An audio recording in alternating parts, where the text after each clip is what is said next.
Anyway, I wanted to talk about those arguments for the existence of God. And now we talk about God's relation to the world. You know, one of the things about some of those arguments is it's talking about deism as a God got the ball rolling. How do we know it's not more than one God? What about polytheism? Many gods.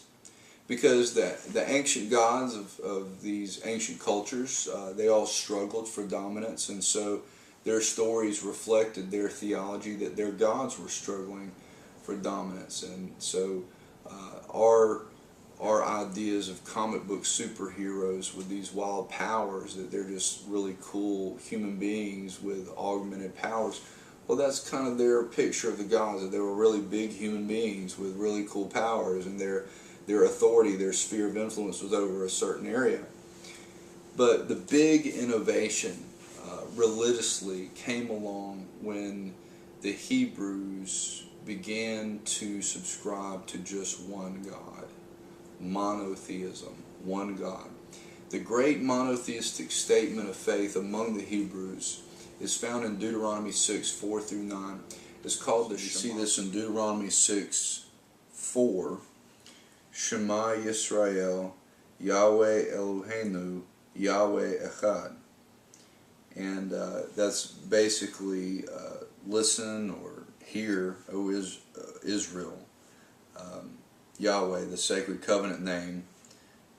Yahweh is your El, your God. Okay, Yahweh is one. So you're a one God nation. You don't worship other gods. He's the only God for you. And, you know, the idea among the Hebrews, we're going to see this in a little bit with the creation narrative, is that He's the only God for everybody. Their God is the only God because of His moral character. And so, you know, you have, you know, Yahweh is your El, your God. Yahweh is one. Okay, none of this fighting about whose God is right, or whose God is over the other God. There are no other gods on the same level with Yahweh. Love Yahweh with all of your life. Love the Lord your God with all your heart, mind, soul, and strength. And then after verse 5, you have verses 6 to 9 talk about, you know, just how to holistically live in that manner. So that's what we see with the monotheism of Israel, you know, God as the one God, and then we also have God as the creator. And in the Hebrew creation story of Genesis 1:1 through 2:4a, chapter 1 verse 1 through chapter 2 verse 4a, that's the first part of verse 4, we're looking at the creation narrative that everybody is talking about. And so you have the first thing that ought to really strike us is this is an ancient Near Eastern piece of literature. This is an ancient Near Eastern creation story, and they were very common among them. Their creation stories would often mirror the human empires that were struggling for dominance to establish their own order, their own values, their own equilibrium. And so what we see with this Hebrew creation narrative is that it's similar, yet at the same time it's subversively different. There's some striking contrast in there. In the beginning, God creates the heavens and the earth, and when you have God, it's Elohim, but to the Hebrews, that's their God, it's Yahweh. And so they're saying that Yahweh creates the visible and invisible world, but He does this without conflict. There's no one to compete with Him. He speaks authoritatively without any opposition. There's no violence. There's only peace. There's good. There's life. There's blessing. And so we see that the world is Yahweh's temple. One of the things about temples in the ancient Near East is they were dedicated over a period of 7 days. And during the first few days you would have the separating out and dedicating of the sacred spaces, and the temples were usually a threefold, a microcosm of their view of the cosmos, the three-tiered, world. Okay, the heavens and the earth, and then the up there-ness and the right here-ness and the down there-ness, the underworld. And so you would have the temple, the seven-day dedication. You would have the filling after those first few days of those spaces with functionaries. And then on the seventh day, at the end of it, it would be proclaimed a rest, that the equilibrium, the temple order, the business of that God after the image had been installed was now in effect, and that was the order of the day. Well, if the world is Yahweh's temple, we see that humanity is Yahweh's image. And so this is really subversive. This is really overthrowing the paradigm of how human beings were viewed, how the world was viewed in the ancient Near East. Life was cheap, and according to these Hebrews, these slaves that have come out of Egypt, to love and serve Yahweh, you are supposed to love and serve His image, human beings. And so, at the end of all of this, we see that God proclaims everything tov, good, okay, and bless. He blesses everything, the world and the people, and the rest is, in effect, it's proclaimed there. So that's the idea of what's going on. So the question is what did the Hebrew creation story mean to the original audience in their original ancient Near Eastern context? And we can approach this with scientific questions. You have the young earth creationists, you have the old earth creationists. I'm sure that there are probably some theistic evolutionists that would approach this and try to read evolution into the text, maybe in chapter 2 where it talks about man being created from the dust of the ground there. But really, the right question to ask is, this is literature. On a literary basis, how are we supposed to approach this as literature? We need to use literary approaches. And so when you see the framework hypothesis that notes these parallels of days 1 through 3 with days 4 through 6, and it's not quite poetry, but there's still a parallel structure, and what does that mean?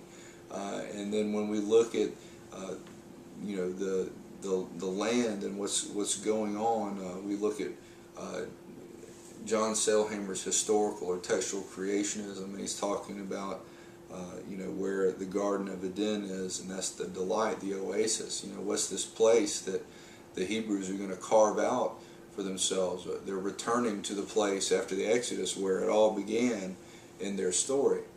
Well, and then you have John Walton come along, and he draws together a lot of ideas and presents us on a popular level the cosmic temple inauguration, which is kind of what we just talked about. The literary approaches are going to be the thing that I think is going to get us the most traction toward understanding what this meant to the original audience. And so, with that said, let's talk about God's nature. Let's talk about His holiness. One of the things we see about God is that He is holy. Okay, the Hebrew word is kodesh, the Greek word is hagios. The root idea behind these words is that He's set apart, that He's unique, that He's different, that He's other. And so how is He holy? He's holy in His greatness, and that's good because of His power and the way He uses His power. But the thing about gods of power in the ancient world was everybody thought their God was powerful, and you just look at who's ever in charge, and they're in charge because their God is powerful and He put them in charge. They won the fight down here, and so their gods must have won the fight up there. And so gods of power were a dime a dozen in the ancient world, but a God of goodness, a God of love, well, that's a whole different thing here. That God is holy in His goodness, and that is what makes Him Kodesh, that is what makes Him Hagios, that is what sets Him apart. That is what makes Him unique and stick out like a sore thumb among all the other gods. Well, that's very interesting. And among these things about his goodness is that he is righteous, that God is righteous. And, you know, when you have the root ideas of righteous, in the Hebrew it's tzedek, and in the Greek it's dike. The roots here mean just or right or straight. You know, and when I think of righteousness, you know, there's a reason we call this a right angle.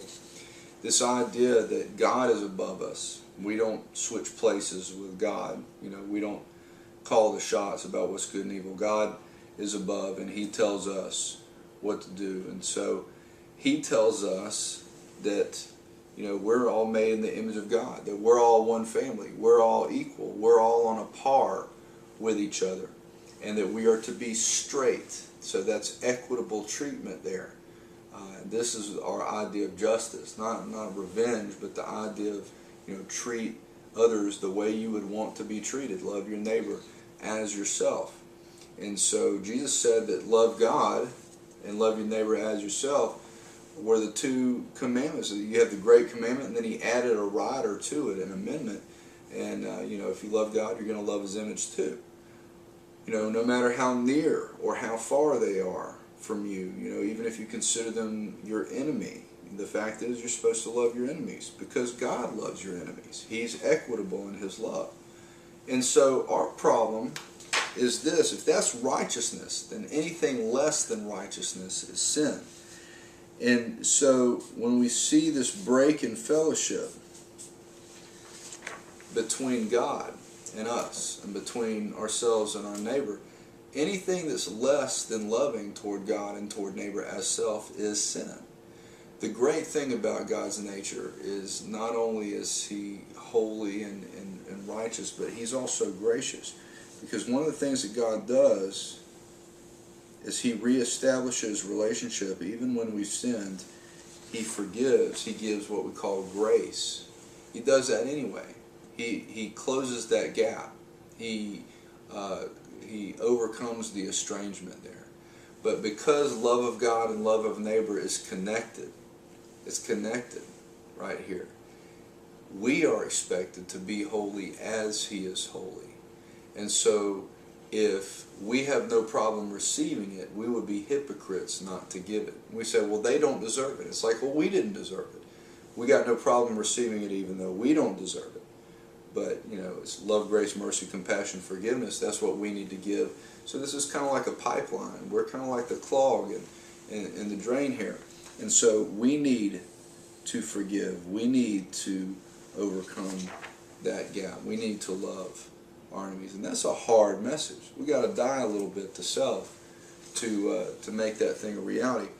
So what is righteousness is being right with God, being right, straight with your neighbor, love your neighbor as yourself, treat them the way you would want to be treated. And so that's what it means to be righteous.